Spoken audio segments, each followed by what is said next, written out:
Hi, Matt McAleer, Director of Equity Strategies, Cumberland Advisors, just after the close, October 18th. Not going to look too much into today's weakness, just a pullback off of a pretty solid week. We're still in that range, don't want to get too far into that. That 3,000, 3,020 on the S&P is fairly stiff resistance. We want to see how stocks act around that level. Let's take a quick review of what we spoke about last week. We took a look at asset class performance, fixed income, U.S. domestic equities, and international equities over the past 20 years, 2000 through 19, and what we might expect going into the third decade of this century. We're right on the cusp of it. We wanted to drill down a little further today and take a look at one asset class, domestic equities, and try to take a look from a wide angle view of what kind of performance disparity we've seen over the last 20 years. Remember, we always want to at least recognize recency bias. And I want to speak to that on SPY and the strength we've seen over the last 5 years.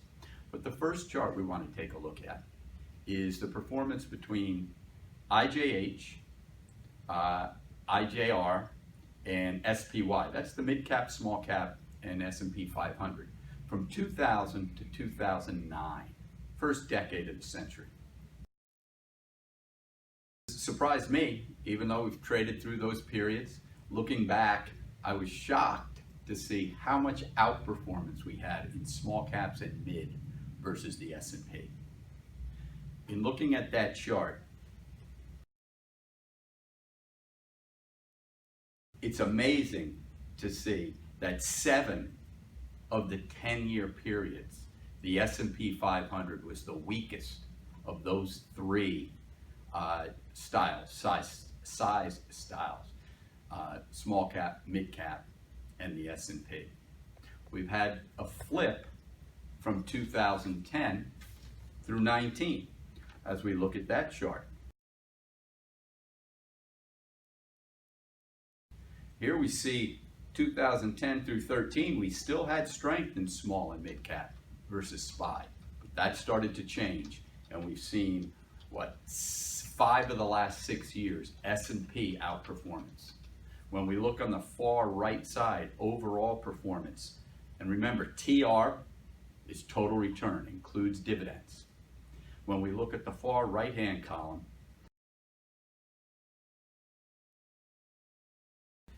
the S&P 500, let's call it 225% total return. IJR, hanging right in there, 226. IJH, 207. Pretty good performance out of all 3, but still a little bit surprising. We've seen so much S&P action the last 5 years that it's surprising to me to run the numbers and see that small caps over the decade have hung in. So we're hanging in, going into our third decade. Let's quickly review where the last 20 years has brought us in terms of small, mid, large. I think this number will shock you. Let's look over on the far overall column, far right side.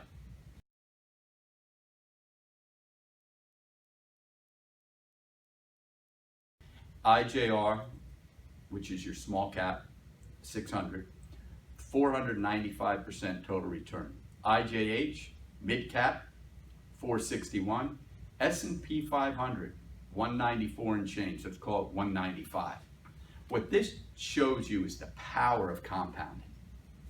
We talk about compounding all the time. There's books written on compounding. It's the 8th wonder of the world, it's often called. The compounding of those early returns and outperformance in small and mid lead to tremendous 20-year outperformance versus the S&P 500. So now we're heading into our third decade. How are we positioned? We're leaning large cap, but we're aware that we may have to keep flexible.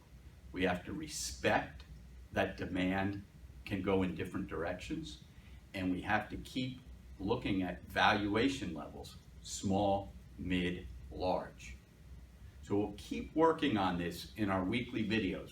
We're digging, we're doing more digging, trying to analyze what 2, 3, 4, 5 factors we need to follow in this next decade to make the right allocation decisions.